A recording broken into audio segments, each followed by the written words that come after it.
올 봄은 차가운 날씨가 아주 많았습니다. 그렇죠? 그리고 최근까지도 아침 저녁으로 쌀쌀했습니다. 근데 어제 오랜만에 포근한 봄비가 내렸습니다. 이제 유난히도 길었던 겨울이 끝나간다는 생각이 들었습니다.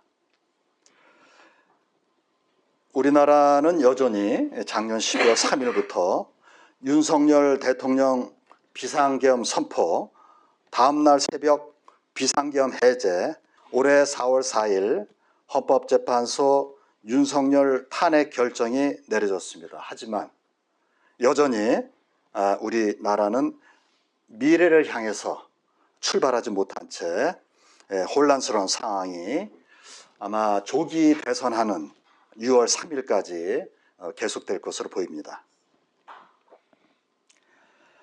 오늘 천도 말씀 제목은 껍데기는 가라입니다. 신동엽의 껍데기가 윤석열을 여러분, 한국 현대시를 대표하는 신동엽 시인이 1967년 발표한 껍데기는 가라는 시는 신동엽 시인의 대표작 중 하나입니다. 이 시는 우리 사회가 갖고 있는 허위, 위선, 거칠애와 같은 껍데기를 벗겨내고 참되고 본질적인 것, 즉 알맹이로 남아야 한다는 그런 메시지를 담고 있습니다. 우리 동두천 교구가 을사년 2025년에 제가 생각할 때는 상당히 특별한 한 해가 되지 않을까 이렇게 생각하고 있습니다.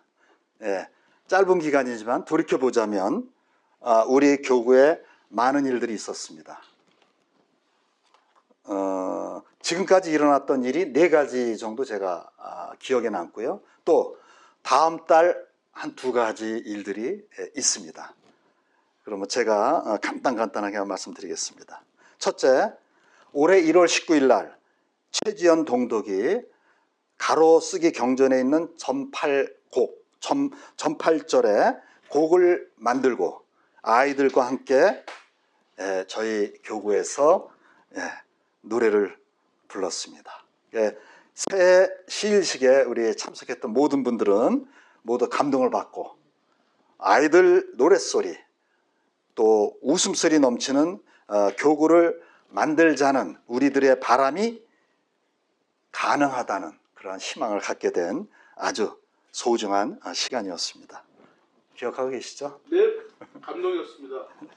둘째, 최지연 동독 인연으로 한 달 후인 2월 22일 이유연 동독이 교당에 와서 시일식을 마친 후 오카리나를 연주했습니다. 오카리나 악기의 힘을 실감하고 감동받았던 순간을 또 여러분 역시 기억하고 계실 겁니다. 셋째, 올해 입교한 신입 동독이 모두 6분입니다. 올해 종합대학원에 입학한 동두천 교구 동독도 4분이나 계십니다. 천도교에 입교하고 천도교 공부에 쏟는 뜨거운 열정을 보면서 저는 우리 교구 미래가 밝다는 희망을 갖게 됩니다. 넷째, 1883년 용담유사 목판본 한글을 본떠 한글 전용 서체를 만드는 프로젝트를 시작했습니다. 2달여 만에 프로젝트 모금을 성공적으로 마감했습니다.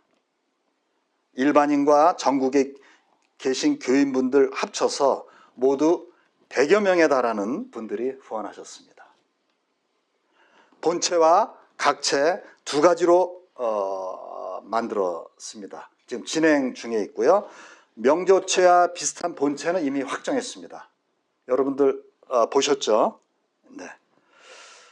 고딕체와 비슷한 각체는 약간 좀 미흡하다고 판단이 돼서 지금 수정 작업을 하고 있습니다.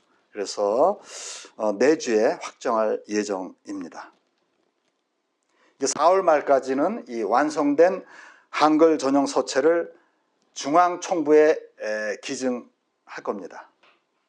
그러면 중앙총부가 머지않아 전 세계로 우리나라 전국 구석구석 어디든 무료로 배포할 것으로 생각하고 있습니다. 이상 네 가지가 을사년 우리 교구에서 지금까지 일어났던 일들입니다. 다음에 두 가지가 더 있습니다. 다음 달에는 첫째, 4년 이상 문 닫았던 양평에 천도교 요양원이 있습니다. 지금 재개원을 준비하고 있습니다. 다음 달 재개원을 위해 관계자분들이 구슬땀을 흘리고 있는 현장에 다녀왔습니다. 이 자리를 빌어서 참 아무도 알아주지 않지만 구슬땀을 흘리면서 요양원 재개원을 위해서 헌신하고 있는 그러한 분들에게 고맙고 감사하다는 그런 말씀을 드립니다. 두 번째, 5월에 또 하나가 있습니다. 여러분, 무슨 행사인지 알고 계시죠? 바로 소파방정한 색동도서관 개관식입니다. 저희 현재 지금 소장한 책이 2,500권이 됩니다. 책장도 새로 구입했습니다. 지금 3단 책장을 2개 더 구입할 예정입니다. 요 앞에 전면에 이렇게 해서 완성할 그런 계획으로 있습니다. 5월 22일 목요일 오후 2시 개관식이 있습니다. 여러분 일정에 체크를 하시고 아시죠? 그날은 일찍부터 와서 도와주셔야 되는 거. 이렇듯 을사년 5개월이라는 짧은 기간이지만 우리 교구에 여러 가지 일들이 숨가쁘게 진행되고 있습니다. 저는 특히 한글 전용 서체를 설명하느라 부산의 대동교구, 수원교구, 마산교구를 방문하기도 했습니다. 여러 교구장님과 또 교인분들이 적극적으로 응원해 주신 덕분에 한글 전용 서체 완성을 눈앞에 두고 있습니다. 이 자리에서 진심으로 고맙다는 인사드립니다.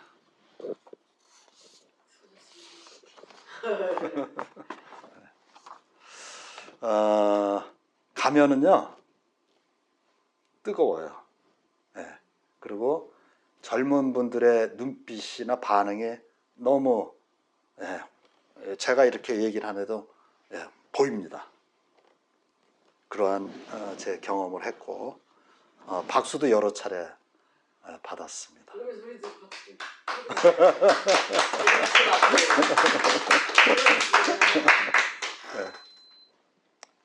2025년 을사년 우리나라가 무척 혼란스럽고 어지럽기만 하다 보니까 사실 이 생활하는데 약간의 지장이 있습니다. 그러니까 괜히 불안하고 우울하기도 그렇게 합니다.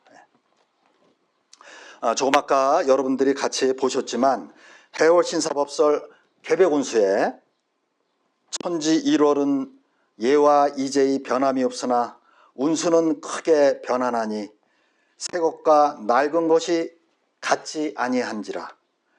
새것과 낡은 것이 서로 갈아드는 때에 낡은 정치는 이미 물러가고 새 정치는 아직 펴지 못하여 이치와 기운이 고르지 못할 즈음에 천하가 혼란하리라. 이렇게 말하고 있습니다. 마치 지금 현재 우리나라가 벌어지고 있는 일을 알고나 계신 듯이 해월 신사께서 이미 얼마나 지났을까요? 이때가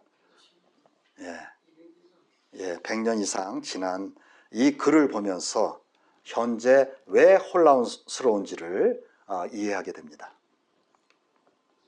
또 여러분, 또 시대가 시대인 만큼 유튜브에 보면 예언가들이 한반도에서 뭐 4월 말, 6월 말 하면서 커다란 위기가 생기면서 동시에 새로운 지도자가 나타난다고 말하고 있습니다.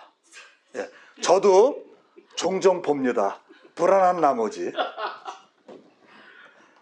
그 예언들의 공통적으로 얘기하고 있는 것은 을사년에 자연재해도 많고 국내 정치적 변동이 심하고 국제 정세 역시 격변하고 있다. 이러한 혼란스러운 어려운 끝에 겪은 뒤에라야 비로소 한반도의 통일과 번영의 시대가 온다는 희망을 말하고 있습니다. 저는 이 예언들을 보면서 두 가지를 제가 말씀드리고자 합니다. 첫째는 뭐냐? 우리나라에 가장 근본적인 어떤 큰 변화가 온다. 이렇게 하는 점하고 또 하나는 위대한 지도자가 나타난다는 점. 이 두 가지를 제가 오늘 말씀드리겠습니다. 첫째, 근본적인 변화가 일어난다는 것부터 살펴보겠습니다. 뭐 잘 아시다시피 작년 12월 3일 비상계엄 이후에 대통령 탄핵이 있었습니다. 그렇지만 6월 3일 조기 대선에서 새 대통령이 확정되어야만이 비로소 새 시대를 열 것이라고 생각합니다. 우리 국민들은 노심초사하면서 혼란스럽고 어지러운 컴컴한 터널을 지나왔습니다. 그러나 여전히 새로운 시대는 열지 못하고 있습니다.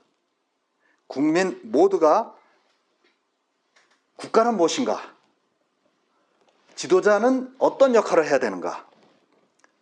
민주주의와 민주공화국에 대한 아주 근본적인 질문을 던지면서 지금 아주 진지하게 고민하기 시작했다는 점입니다. 또 여기에 대해서 충분하게 공감대를 가질 수 있을 만큼 우리들한테는 6개월이라는 이런 오랜 기간, 그리고 지금까지 벌써 4개월이라는 기간이 지나고 있습니다. 그렇기 때문에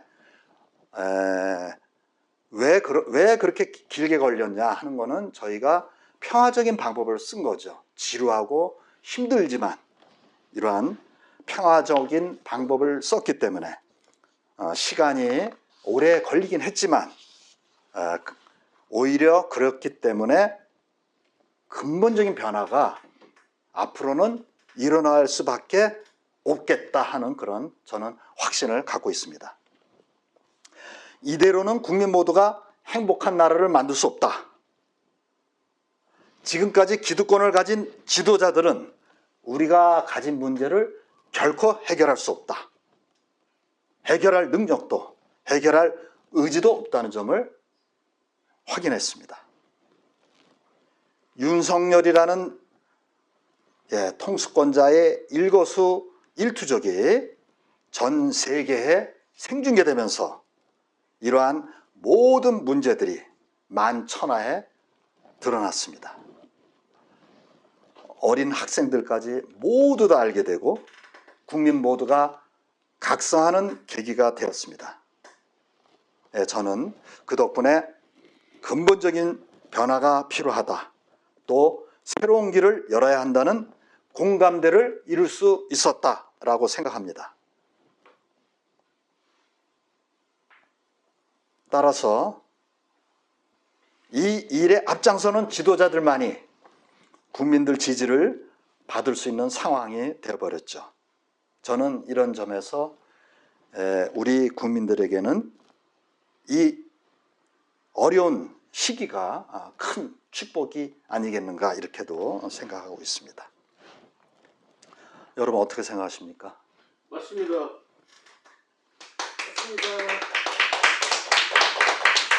네. 자, 그러면 두 번째는 위대한 지도자가 나타난다는 것입니다. 모든 국민들이 정말 우리를 행복해 해줄 수 있는 지도자를 간절히 바라고 있습니다. 그렇기 때문에 저는 우리가 바라고 있기 때문에 이에 부응하는 지도자가 반드시 나온다고 저는 생각합니다. 새로운 철학, 새로운 사상을 가진 새로운 유형의 지도자가 나타날 것이라고 봅니다. 우리가 이제까지 봤던 지도자가 아니라 우리가 지금까지 봤던 말만 잘하는 그런 사람들이 아니라 또 지금까지 우리가 봐왔던 추상적인 용어를 남발하는 사람이 아니라 진짜 우리의 문제를 해결해 줄 수 있는 새로운 유형의 지도자가 나타난다고 생각합니다. 그러면서 저는 여기서 말씀드리고 싶은 게 그 지도자는 한 명이 아니라고 저는 생각합니다. 저는 그 지도자는 한 명에 그치지 않을 거라고 생각합니다. 왜 그럴까요? 우리가 지금 어느 시대에 살고 있습니까? 컴퓨터 시대를 거쳤죠. 인터넷 시대를 거쳤죠. 스마트폰 시대를 거쳤죠. 지금은 뭐냐? AI 시대를 맞고 있습니다. 그리고 더 놀랍게도 이제는 작년 12월 3일 비상계엄조차도 전 세계에 생중계가 됐습니다.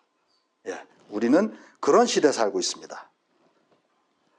그래서 이렇게 디지털 격변의 시대, 이때는 우리 모두가 주인공이고 우리 모두가 지도자가 될 수 있는 시대라고 생각합니다. 여러분 어떻게 생각하십니까? 맞습니다. 아직은 그거 얘기할 때가 아닙니다. 좀 기다려 주십시오. 그래서 저는 을사년 예언에서 말하는 지도자는 바로 우리 모두라고 생각합니다. 우리가 주인공이고 우리가 지도자라고 생각합니다. 우리 한 사람 한 사람 모두가 주인공이 되고 또 지도자가 되어야 그래야만 이 어려운 시기를 헤쳐나갈 수 있다고 생각합니다. 여러분 어떻게 생각하십니까? 맞습니다. 아무리 걸출한 지도자 한 명이 나왔다 하더라도 이 위기는 극복할 수 없다고 저는 생각합니다. 마무리하겠습니다. 그래서 처음에 말씀드렸던 신동엽 시인은 1967년 껍데기는 가라는 시를 발표했습니다. 그 당시 우리 사회가 갖고 있는 허위, 위선, 거치대와 같은 껍데기를 벗겨내고 참되고 본질적인 것, 즉 알맹이로 남아야 한다는 메시지였습니다. 자, 여러분, 수은 대신사가 용담유사 교훈가에서 운수가 좋더라도 닦아야 도덕이라는 문구가 있습니다. 껍데기는 가라는 시가 발표되고 지금 60년이나 지난 을사년을 살고 있는 우리는 제가 생각하기로는 바로 그 껍데기는 바깥에 있는 껍데기가 아니라 바로 내 안에 또아리를 틀고 안주하고 있는 나 자신이 아닌가 이렇게 생각하고 있습니다. 그래서 저는 내 껍데기부터 버려야 하지 않을까 이렇게 생각해 보고 있습니다. 내 안에 오랫동안 안주했던 껍데기는 가라. 내 몸에 기생했던 딱딱하고 거만한 껍데기는 가라. 우리 모두가 오랫동안 모르는 채 방치했던 내 자신이 갖고 있는 위선과 내 자신이 갖고 있는 가식을 깨는 아픔과 고통을 감수할 때라야 비로소 우리나라가 현재 겪는 그런 혼란과 어수선함도 극복할 수 있다고 생각합니다. 여러분 어떻게 생각하십니까? 맞습니다. 동감입니다. 아름다운 강산에 사는 동두천 교구 동독 한 분이 모두 을사년을 맞이해서 참된 지도자, 아름다운 사람이 돼서 지상 천국인 아름다운 세상을 힘차게 열어가면 좋겠습니다. 오늘은 껍데기는 가라 라는 제목으로 함께 생각을 나눴습니다. 경청해 주셔서 고맙습니다.